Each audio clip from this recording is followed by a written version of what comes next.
উন্নত বিশ্বে সবাই যে শ্যাম্পুগুলো ব্যবহার করেন, বিশেষ করে যারা আসলে ওখানে খুব ভালোভাবে লাইফ স্ট্যান্ডার্ড মেনে জীবনযাপন করছেন, তারা কিন্তু সবসময় খোঁজেন বিভিন্ন রকম সালফেট ফ্রি শ্যাম্পু।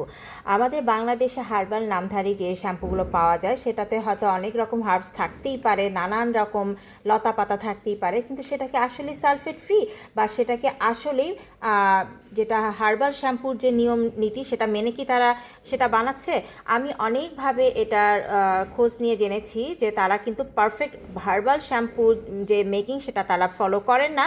কেননা সেটা করতে গেলে তাদের বিভিন্ন রকম প্রতিবন্ধকতা কাজ করে। প্রথমত হচ্ছে যে অনেকেই জানেন না যে আসলে শ্যাম্পুর যে বেস সেটা কিভাবে ফর্মুলেট করতে হয়, অথচ একটা শ্যাম্পুর বেসটাই যদি তারা তৈরি করতে না জানে, রেডিমেড শ্যাম্পু বেস দিয়ে যদি লতা পাতা দিয়ে একটা শ্যাম্পু তৈরি করেন, তাহলে কিন্তু কোনো তফাৎ থাকে না একটা নিম্নমানের শ্যাম্পু থেকে। কেননা বেসটাই তো আসল। সেখানে যদি সালফেট বা SLES এর মতন নর্মাল জিনিসগুলো থাকে অ্যাজ আ ক্লিনজিং এজেন্ট, তাহলে কিন্তু সেটা তারা ধরতেও পারেন না। তারা করেন কি, বেশিরভাগই বাজার থেকে নানান রকম রেডিমেড শ্যাম্পু বেস কিনে নানান রকম লতা পাতা মিশিয়ে হার্বাল শ্যাম্পু বলেই চালিয়ে দেন।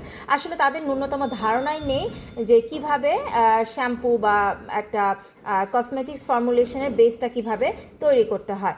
আরও একটা কারণ আছে, সেটা হচ্ছে যে যখন আমরা কোনো ক্লিনজিং প্রোডাক্ট তৈরি করি, তখন অ্যাজ আ ক্লিনজিং এজেন্ট আমরা নানান রকম জিনিস ব্যবহার করি। তো যারা খুব সস্তায় ক্লিনজিং প্রোডাক্ট তৈরি করতে চান, তারা কিন্তু বেশিরভাগ ক্ষেত্রেই সালফেটটা ব্যবহার করেন, আবার অনেকে SLES ব্যবহার করেন।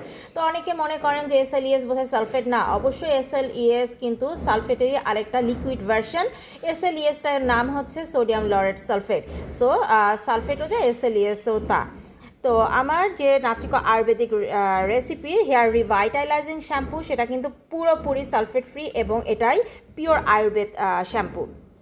এখানে আমি সালফেট বা SLES ব্যবহার করিনি, প্যারাবেন ব্যবহার করিনি, কোনো সিনথেটিক সুগন্ধি ব্যবহার করিনি। এখানে অ্যাজ আ ক্লিনজিং এজেন্ট আমি ব্যবহার করেছি প্ল্যান্ট বেসড কিছু গ্লুকোজ, যার সাথে বিভিন্ন রকম অয়েল মিশিয়ে এক ধরনের ক্লিনজিং এজেন্ট পুরা প্রাকৃতিক উপায়ে প্রস্তুত করা হয় সেটা। এছাড়া রয়েছে নানান রকম এসেনশিয়াল অয়েল, রয়েছে নানান রকম ভেষজ। এটা আমি খুব ভালো যে শ্যাম্পু বলতে যেটা বোঝায় পিওর আয়ুর্বেদ শ্যাম্পু, সেটাই কিন্তু হেয়ার রিভাইটালাইজিং শ্যাম্পু।